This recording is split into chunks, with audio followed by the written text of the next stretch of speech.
ఓం శ్రీ వీరబ్రహ్మేంద్ర స్వామినే నమః. కాలజ్ఞాన రహస్యవాణి గురించి మనం వీరబ్రహ్మేంద్ర స్వామి వారి కాలజ్ఞాన గ్రంథంలో అనేక విషయాలు మనం చూసాము, తెలుసుకున్నాము. అనేక రకాల సందర్భాల్లో అవి నిజం అవటాన్ని కూడా మనం సుస్పష్టంగా వాటిని గ్రహించి తెలుసుకున్నాం. వాటిని స్వ అనుభవంగా కూడా మనం విన్నాము, చూసాము.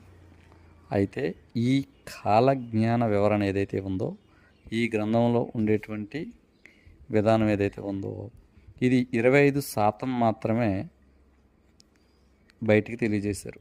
మిగతా 75% భూ విపత్తులు, అలాగే ప్రకృతి వైపరీత్యాలు, కలియుగ అంతము, మానవాళి జీవన విధానము, రానున్న రోజుల్లో ఎలాంటి విపత్తులు, కలియుగ అంతం లాంటి విషయాలకు, అనేక రోగాలకు ఔషధాలు, అనేక రకాల విషయాల గురించి సుస్పష్టంగా చెప్పబడి ఉంది. ఓం నమః శివాయ.